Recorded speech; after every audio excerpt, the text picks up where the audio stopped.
What's going on, everybody, and welcome back to the NBA channel. Ladies and gentlemen, unfortunately, I did make this video a week ago and I accidentally deleted it, so I'm making it again. I want to talk about a center that recently joined the LA Lakers, and you know what? It might actually be a good idea that I'm making this video now, because there are certain situations with the Lakers that is quite scary at the moment, but ultimately, we're going to focus on one key individual here, ladies and gentlemen. We're going to focus on the recent center they acquired, and that is Deandre Ayton. He recently signed with the LA Lakers in free agency. I don't know the contract and whatnot, so I'm going to leave that side of it alone. I could research it right now. I don't know if I care that much. But anyway, we'll talk about the Los Angeles Lakers. What does Deandre Ayton mean for them? And does this make them a championship quality team? We'll have to talk all about it and more in this video, but before we do, if you enjoyed the video and you want to see more from me, feel free to drop a like and subscribe if you are new, and let me know what you guys think about the Deandre Ayton to the Lakers move. Is it a game changer? Do they become champions after this?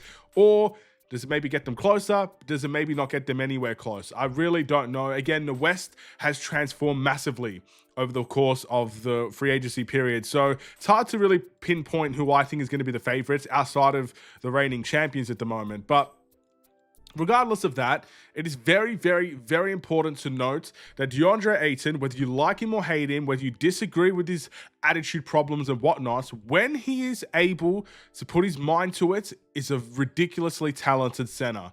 Someone that has a game that can spread to the mid-range, someone that has a game that can be he can dominate in the post. He's a double-double machine, can grab rebounds.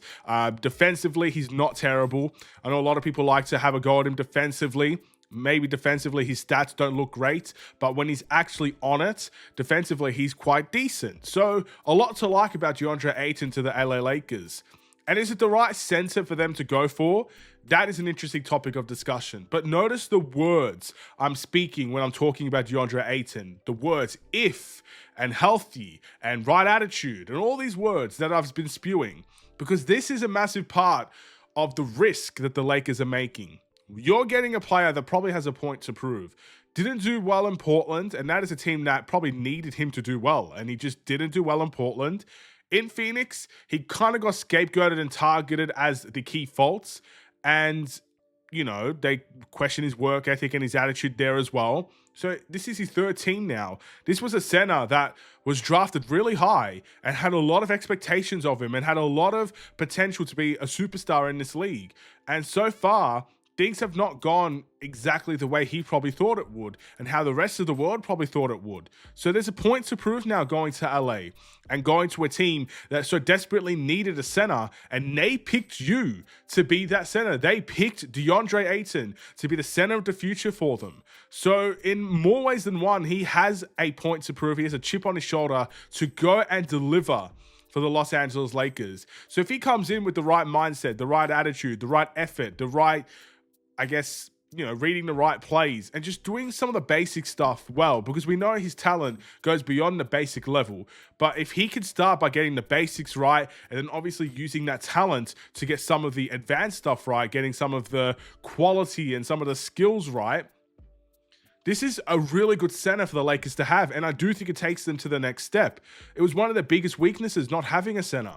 Jackson Hayes, as good as he played in the regular season, he got exposed in the playoffs for the very few minutes that he got, and JJ Redick went in a different direction and picked a small ball lineup that he knew probably was going to get bullied in the paint, and it did. He knew that the weakness would probably help them lose the series, and it did, but it was better than playing a center that wasn't really up for the fight in the paint. I mean, that's kind of what I see from the outside looking in. I could be wrong, but that's how I viewed it. Maybe we should have seen Jackson Hayes more. Regardless, we didn't see it, and the Lakers didn't do it. Was that the right choice? That remains to be seen. Or obviously, maybe it wasn't the right choice. It is what it is. The question here is that an upgrade? Yes, Deandre Ayton is a massive upgrade. He's at least a reliable center that you're going to start in games without a shadow of a doubt. So it is a big upgrade, and it does take them closer to that championship. And you have to remember, he's going to be playing. We don't know about LeBron yet. I'm just going to put my hand. We don't know about LeBron. Rumors about LeBron going to the Mavericks. Rumors about LeBron retiring. Rumors about LeBron not even having a discussion with Deandre Ayton as of yet. Crazy stuff, right? But assuming LeBron stays. He's going to be playing with probably one of the best players of all time. Well, he is one of the best players of all time. To remove the probably out of that conversation. And Luka Doncic, who is probably one of the best playmakers in recent history, of course, alongside of his ability to score is undeniable. And also, both of them are massively good at pick and rolls. So Deandre Ayton is going to get a lot of easy buckets because the defense is not focused on him. His skill set alone will damage defenders anyway, even if he is a primary focus. Maybe not all the time, but he's a good enough game to make you pay when he is a focus. Now he's not going to be a focus on the defense. His priority level is going to be low when you're playing with Luka and LeBron. He's going to get so much more easier shots. So I'm not worried about him offensively at all.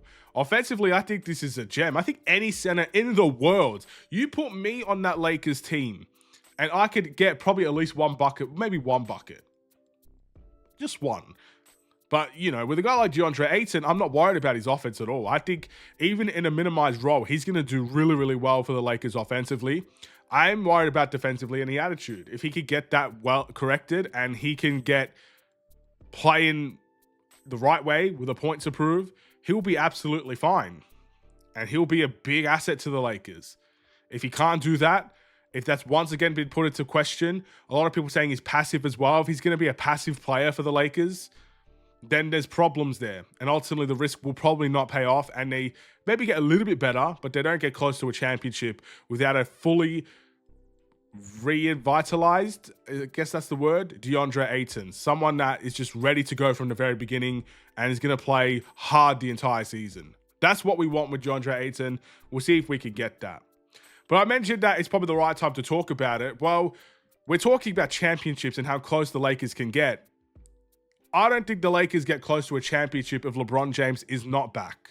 And I don't mean to make this DeAndre Ayton video now about LeBron, but you gotta admit he's a big part of the Lakers. He's the best player there. Maybe you think Luka's better, but LeBron has been doing it for a lot longer, and he has won championships, multiple of them. So I classify LeBron as the best player on that Lakers team, even at his age. Even if he's not the best, he's the second best, and it's really close. So he is a monster of a player. And if that goes, I have to say that the Lakers' chances of winning a championship may go with that. The positive about maybe seeing LeBron go is that you can finally focus on the team for the future. And I'm assuming your salary cap issue will definitely be a little bit better with LeBron leaving. And you also have to trust that Luka could get you there, because Luka's an MVP caliber player. Luka Doncic got to the NBA Finals with the Dallas Mavericks. You would like to think he could do it again with the Lakers, right? So it's not like it's dead and buried, but it gets minimized a lot, even with DeAndre Ayton. So a key thing here for Ayton and for the Lakers is LeBron needs to re-sign. Whether or not he does it for the Lakers for a year or another 2 years, whatever it is, he has to re-sign. And I think if he could do that, and obviously get back to the game at a high level, because he did get injured, unfortunately, the Lakers are a threat. And they were a threat last year. But I said it then. When you get to the playoffs, your biggest weaknesses get exposed. And unfortunately for them, that's exactly what happened. They had a great regular season, but they got exposed for their weaknesses in the playoffs. You're trying to rectify those weaknesses now. So they're a threat, and they will be. We'll see what happens in the West. I'm very intrigued. The West is always a beautiful sight. Every time I watch the West, I get excited because I generally don't know. I mean, you look at the Clippers now as well. We're going to make a video about the Clippers. We got to make a video about a Dame to Portland and all these things, man. We got so many videos to make, man. So I guess I got to step up my game. Thank you for watching. I'll see you in the next one. Stay safe, stay healthy, and stay tuned for more. Take care. And peace.